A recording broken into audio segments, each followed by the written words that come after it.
Hello, I am Cardinal Dr. Elizabeth Samantha Rothschild, Judge, founder and pastor of the Annunciation Holy Catholic and Apostolic Church. Today I want to talk to you about the 501c3 tax-exempt, tax-deductible donation eligibility of the church. So, here we are, the Annunciation Holy Catholic and Apostolic Church. We do have a tax identification number, or which is also called an employer identification number. And just for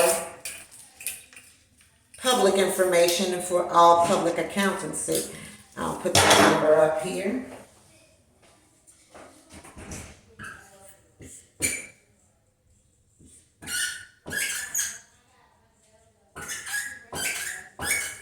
All right, so there it is, Annunciation Holy Catholic and Apostolic Church, and the tax identification number is here. Totally legal with the Internal Revenue Service, good standing with the Internal Revenue Service, and we do have at least 8 years business tax reports on file, and I have the prior 3 years, the last 3 years posted publicly at our website, which is at Capital Sanctuary .wordpress.com. All right. So I want to talk about the tax exempt program, the 501c3 tax exempt.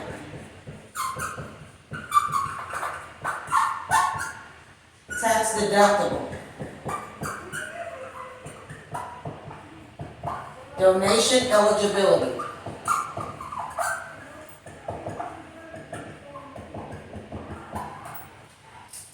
Operative word being tax exempt. This is a nonprofit, religious charitable organization.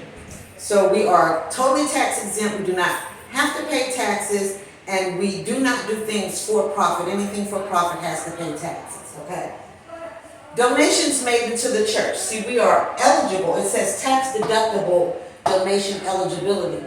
We are eligible. The Annunciation Holy Catholic and Apostolic Church is eligible under this tax identification, employer identification number to receive donations, tax exempt.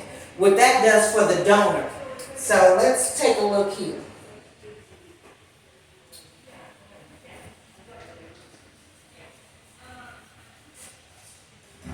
Benefits for the donor.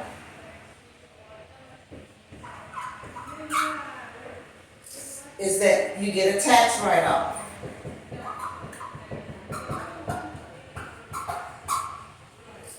And guess what? That tax write-off is at FMV, which is fair market value. Fair market value, do you know what that is? That is retail. Public price, at public price. All right, so for the tax write-off for the donor at public price, what is great about that? Now I'll be really brief here. If it were a property, say for instance, let's look at a lease of a property, and we'll look at the sale of a property, okay? For a lease, say for instance they wanted $3,500 per month on the lease with, let's say it's all bills paid. That means water and sewerage, everything, utilities, it's all included, okay? So for 12 months,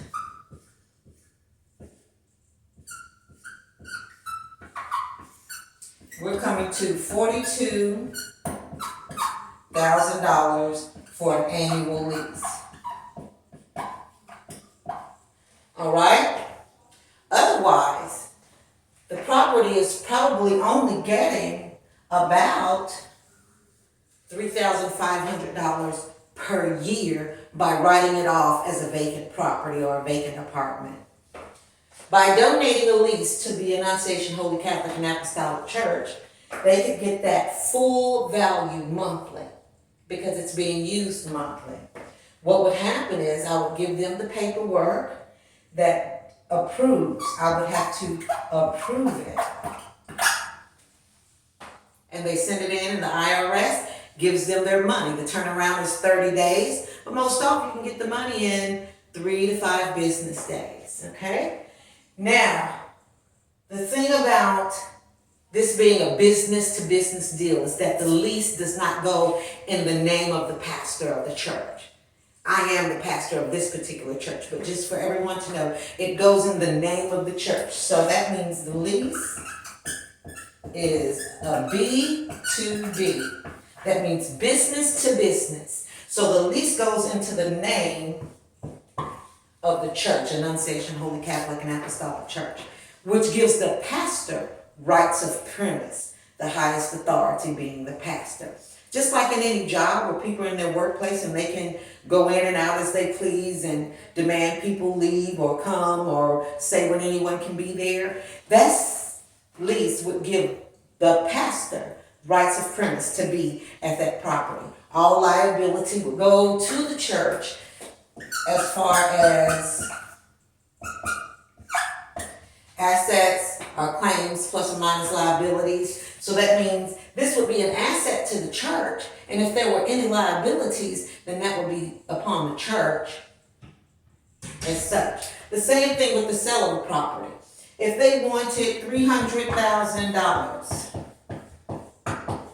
for a property, I would give them that paperwork because there's high collateral in my church, and they would get this amount from the Internal Revenue Service if they are in good standing with the IRS. The IRS.